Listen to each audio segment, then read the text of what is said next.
साथियों नमस्कार, आप देख रहे हैं नेशनल जनमंच बलराम कुमार मेहता के साथ। इस वक्त हम डाल्टनगंज में हैं और हमारे साथ रवि पाल जी हैं। हम इनसे बात करेंगे। आज इनके घर पे हम आए हुए हैं और देखिए ये अपने घर के सामने फ्रंट में किस तरह से पेरियार ईवी रामास्वामी नायकर का एक बहुत अच्छा सा मैंने स्टैचू लगा है।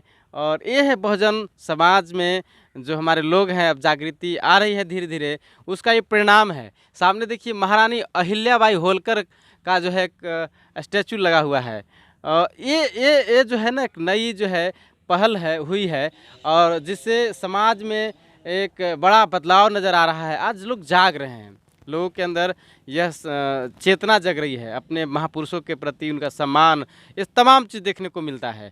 हम आज रविपाल सर के घर आए हैं, हम इनसे बात करेंगे। सर नेशनल जनमंच में आपका स्वागत है। स्वागत। सर आपने अपने घर पे पेरियार ईवी रामास्वामी नायकर और महारानी अहिल्याबाई होलकर जो बहुजन समाज के जो सामाजिक चिंतक थे, जो हमारे समाज और देश के लिए जिन्होंने अपना बहुत बड़ा योगदान किया, कैसे सर आपके मन में यह भाव पैदा हुआ, यह सोच पैदा हुआ कि हम अपने घर के सामने स्टैचू के रूप में उनका स्थान दें? सबसे पहले तो जनमंच के संपादक को मैं धन्यवाद देता हूं। आज जो परिस्थिति है पूरे देश में कि जो जगदेव बाबू का विचारधारा था, जो पेरियार ईवी रामास्वामी नायकर की विचारधारा था, जो महाराष्ट्र में ज्योतिराव फुले का विचारधारा था, उस विचारधारा को जब तक हम जन जन तक नहीं पहुंचाएंगे, जब तक उनके विचारों को हम ले करके गांव-गांव में नहीं जाएंगे, तब तक जो उनका जो सपना था कि मूल निवासी समाज है, जो बहुजन समाज है, बहुजन समाज के हक अधिकार, उनके मान सम्मान का जो लड़ाई पेरियार ईवी रामास्वामी नायकर लड़े थे, उनके एक प्रतिमा, उनका प्रतिबिंब स्टैचू लगा करके लोगों में एक संदेश देना चाहते हैं कि पेरियार ईवी रामास्वामी नायकर जो लड़ाई लड़े मनुवाद के खिलाफ, जो ब्राह्मण के खिलाफ लड़ाई लड़े, वह लड़ाई का जो मूल मंत्र था वो लोगों को समझना चाहिए, क्योंकि यही लड़ाई जो है हमारी मूल लड़ाई है।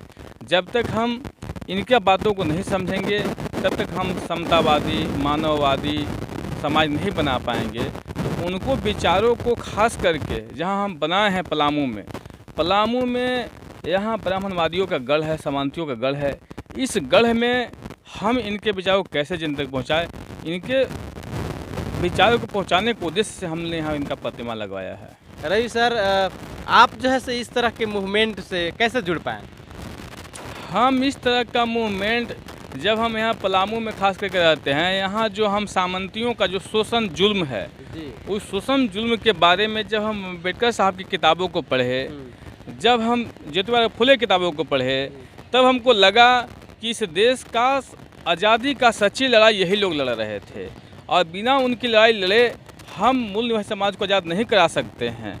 और उन्हीं की किताबों को पढ़ करके, मार्क्स की किताबों को पढ़ करके हमको लगा कि अगर हमको बराबरी लाना है, चाहे छुआछूत का बात हो, जात पात का बात हो, धर्म का बात हो, तो इनके विचारों को माने बिना दूसरा कोई रास्ता नहीं है जो हमको मानवतावादी, समतावादी को ले जाएगा। इसीलिए हम इनके विचारों को मानते हैं। तो आपके जैसे जो लोग हैं, देश में लोग पहल कर रहे हैं। आज आपने बहुत बड़ा हिम्मत और साहस का जो काम किया है, ईवी रामास्वामी नायकर अपने महापुरुषों को स्थापित करके एक नया संदेश दिया है।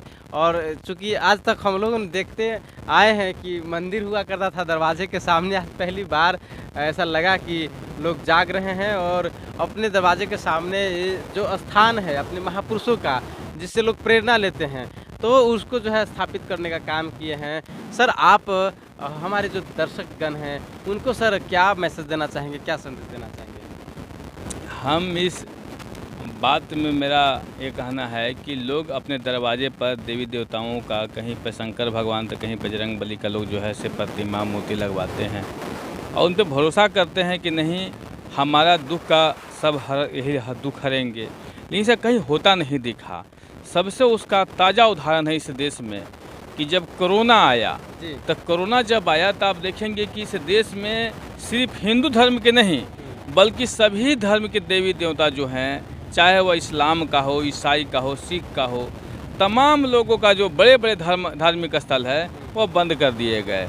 उनको भी कोरोना जो है से नहीं छोड़ा, लेकिन उस समय लोग अस्पताल खोज रहे थे, उस समय लोग विश्वविद्यालय खोज रहे थे। तो कोरोना यह साबित कर दिया कि लोगों का इलाज मंदिर मस्जिद गुरुद्वारा में नहीं है, लोगों का इलाज अस्पताल में है। और अस्पताल पर लोगों को भरोसा हुआ। तो हमने लोगों को यह बताया कि समझा कि जो मानवता के सोचने वाले लोग हैं, जो दुनिया के विद्वानों में जिनकी गिनती है कार्ल मार्क्स का, कार्ल मार्क्स ने कहा कि ईश्वर की जन्म ही एक गहरी साजिश के साथ हुआ है। ईश्वर पर जो भरोसा करेगा वह जो है से उसको कुछ मिलना नहीं है। इसी बातों को भगत सिंह ने कहा कि ईश्वर पर भरोसा करने वाले नौजवान जो है उनका वैचारिक जो है नामर्दगी है। इसी बात को आगे जब हम महामानव गौतम बुद्ध के बातों को सुनते हैं तो गौतम बुद्ध ने कहा कि ईश्वर नाम का कोई चीज़ नहीं है। तो हमको लगता है कि आज कम से कम नौजवानों को समझना चाहिए कि कोरोना महामारी में कोई देवी देवता सामने खड़ा नहीं हुआ, कोई मंदिर मस्जिद सामने नहीं हुआ। इसलिए हमको उन महापुरुष जिनके विचारों से आज इस वैज्ञानिक युग में वैज्ञानिक समाजवाद जो फैल रहा है, उस वैज्ञानिकता को बढ़ाने के लिए हम स्टैचू लगाए हैं। और जो पेरियार बी रामासामी नायकर है, ये पूर्णतः जो है ऐसे वैज्ञानिक समाज स्थापना करना चाहते थे, जहाँ जात पात छुआछूत से हट करके एक मानवतावादी समाज का निर्माण हो सके, जहाँ सबका साथ सबका विकास का जो बात है वो एक साथ हो। इसी उम्मीद से हम यहाँ प्रतिमा लगाए हैं। तो ये थे रवि पाल सर। इन्होंने एक बहुत बड़ी पहल की है, एक लेसन दिया है लोगों को, एक संदेश दिया है कि हम ऐसा करके अपने समाज के इतिहास को जिंदा रख सकते हैं। तो आप तमाम दर्शकों को नेशनल जनमंच देखने के लिए धन्यवाद, शुक्रिया। साथियों, नेशनल जनमंच को सब्सक्राइब करें, साथ ही बेल आइकन की घंटी को बजाएं।